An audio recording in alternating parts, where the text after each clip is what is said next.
جیسے سوئے ہوئے ہیں، چوکیدار کہتے ہیں کہ جا مینار پاکستان سے چڑھ کے دیکھ کے بدل تو نہیں آ رہا، اگر بادل آ رہا ہو تو کہتے ہیں جی بارش کا چانس ہے، اور اگر نہیں آ رہا ہوتا تو کہتے ہیں بھائی کوئی نہیں ہے. اور میرا نہیں خیال کہ ان کے پاس کوئی آلہ موجود ہے یا یہ اس کو استعمال کرنا جانتے ہیں یا ان کے پاس ہے بھی یا نہیں ہے، یہ کوئی پتہ نہیں.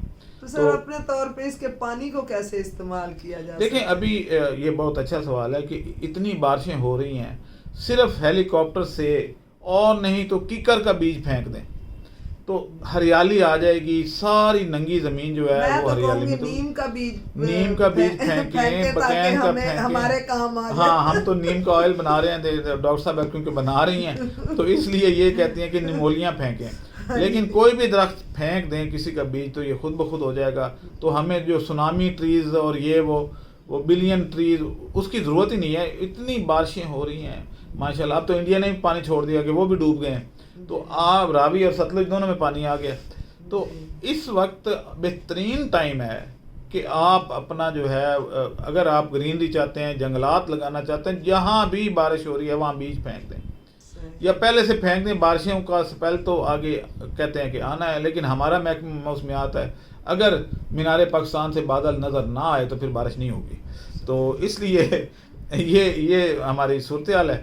تو خیر اس وقت بہترین چانس ہے. دوسرا یہ ہے کہ اپنی زمین میں بور کر دیں اور اس کو اوپر ایک فلٹر لگا دیں کہ پانی فلٹر ہو کے جائے. یہ تنکے ونکے یہ وہ بند کر دیں اس پائپ کو، تو زمین کے اندر سارا پانی ڈال دیں. کیونکہ آپ نے فرش پکے کر لیں، سڑکیں پکی ہو گئی ہیں تو لیول ڈاؤن ہوتا جا رہا ہے زمین کے اندر کا جو ہے، جس کو آپ ٹیبل کہتے ہیں نا، واٹر ٹیبل زمین کا، وہ کام ہوتا جا رہا ہے. تو اگر بور کر دیں گے تو سارا پانی اندر چلا جائے گا اور واٹر ٹیبل اوپر آ جائے گا اور آپ کا کم خرچہ ہوگا پانی کھینچنے پہ.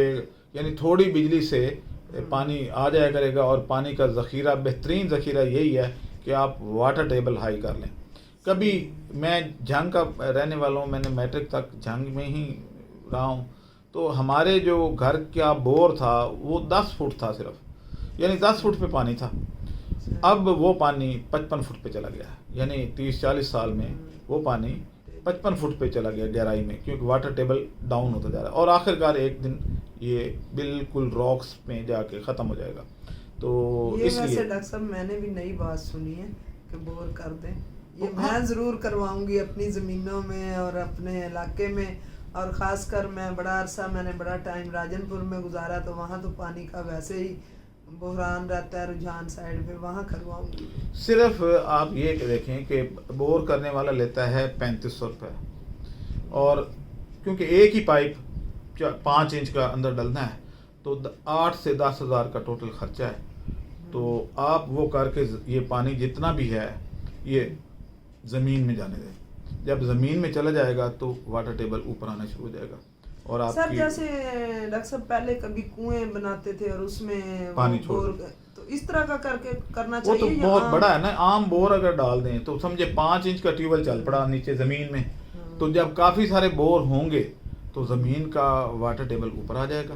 جب اوپر آ جائے گا تو آپ کی انرجی کنزمپشن، اور میٹھا پانی، بارش کے پانی تو میٹھا پانی ہے، تو یہ چلا جائے گا. اور ویسے کیونکہ اب سارے جو ہمارے غریب آدمی بھی جو ہے وہ بھی نیسلے پہ لگ گیا اور فلٹر کا پانی پیتا ہے، تو اس لیے کوئی نقصان بھی نہیں ہے کہ اگر مٹی وٹی تو ویسے بھی چلی جائے تو فلٹر ہو کے آ جاتی ہے. تو اس طریقے سے واٹر ٹیبل جو ہے وہ ایگریکلچر کے لیے یہ بہترین چیز ہے.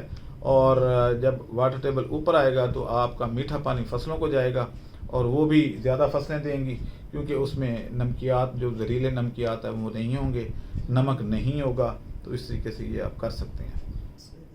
اچھا ڈاکٹر صاحب، یہ بارشیں وغیرہ ہونے سے آپ کی جو لاہور کی ٹریننگ تھی وہ کافی متاثر ہوئی ہے. ہاں، تو میرا خیال ہے آپ نے جانا تو بعد میں تھا کراچی، تو آپ نے پہلے ہاں میں نے ٹکٹ حالانکہ 11 تاریخ کی کرائی ہوئی تھی تو میں نے اس کو آگے کروا لی ہے 3 دن. اب کراچی میں جو آپ کی ٹریننگ ہوگی اس کی کیا ڈیٹ ہے؟ اس میں 10-11 کو ہم کریں گے اس کی جو ہے بایو فلاک کی، 10 اور 11 کو، اور 15 تاریخ کو 10 اور 11 جولائی کو، اور 15 تاریخ کو ہم نیم آئل، بینگن آئل اور خشک پیاز یہ ہم کراچی میں کریں گے. کراچی والوں کو سب سے زیادہ بینیفٹ ہے نیم آئل بنانے میں، اور آپ جتنا بھی بنا لیں گے وہ ہم خرید لیں گے، کیونکہ اس کے ہمارے پاس بہت زیادہ آرڈر آئے ہوئے ہیں اور ڈیلرشپ بھی کیونکہ آپ چل پڑی ہیں. سر کراچی میں نمولیاں زیادہ ہوتی ہیں؟ کراچی میں صرف ہیں ہی نیم کے درخت, کوئی اور درخت ہے ہی نہیں. صحیح.